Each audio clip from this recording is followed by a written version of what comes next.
After sweeping the board with a 2-0 record yesterday thanks to Mississippi State -4 and San Diego on the money line, we now push our record to start the college basketball season to 6-1 for plus 4.9 units. Let's keep the momentum rolling into Thursday. Are you with me?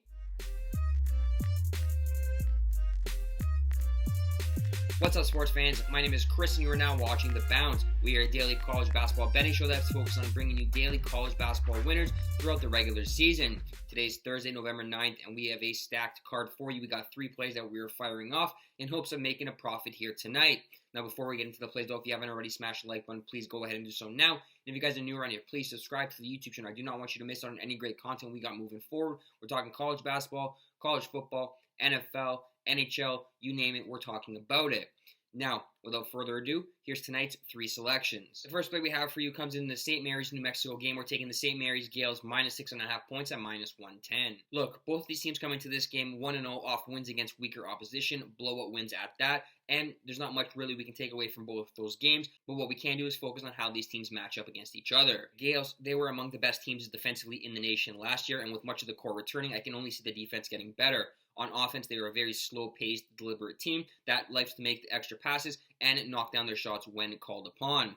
Will that be enough against the New Mexico State team that blew out Texas Southern? I say yes for a couple of reasons. New Mexico State is prone to giving up points in bunches, and against Texas Southern, the reason they dominated the glass was because Texas Southern shot just 29% from the floor. At home, I'm expecting the Gales to be upwards of 50% shooting from the floor and cruise to an easy victory to put the nation on notice. Give me the number 23 ranked St. Mary's Gales here, -6.5 points, -110. The second play we have for you is James Madison +4 points over Kent State. The odds are -110. Look, everyone wants to see what James Madison has for an encore after upsetting Michigan State Spartans in their first game this season, but most are buying the narrative of this being a letdown spot. I'm saying not so fast. Early on in this season, that win should be a motivating factor and a program-building win for the ball club to go on to bigger and better things this season. And now they get to face a Kent State team that looked pedestrian in their first game against a non-Division I school. And while the Kent State Golden Flashes will definitely be better than they were in their first game, the James Madison Dukes defense is no joke. They held Michigan State to just 1 for 20 from beyond the arc and just 36% shooting all around.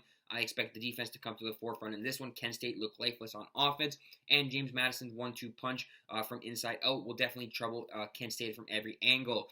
Give me James Madison here +4 points, and if you're feeling dangerous, sprinkle them on the money line as they look to start 2-0 on the season. Give me James Madison +4 points, -110. The third play we have for you is Cal State Northridge -2.5 points over Idaho. The odds are -110. Both teams come into this game off of losses. They're both 0-1. But let's call a spade a spade. Idaho, they're going to be in for a long season. They look lifeless on offense in their first game against Washington State, putting up just 59 points. And that's probably going to be as good as it gets for the Vandals moving forward. They have very little talent and playmakers on their roster. And we just like Cal State Northridge to bounce back in a big way after showing us some good stuff offensively against Stanford, where they shot 49% from the floor. However, the difference in that game was free throws discrepancy. They allowed Stanford to go to the free throw line 25 times, with Stanford making 19 of them, compared to 10 for the Matadors in that contest. We expect the Matadors to come out and put up a good number in this one in terms of offensive output, and the Idaho Vandals are just simply not going to be able to keep up offensively.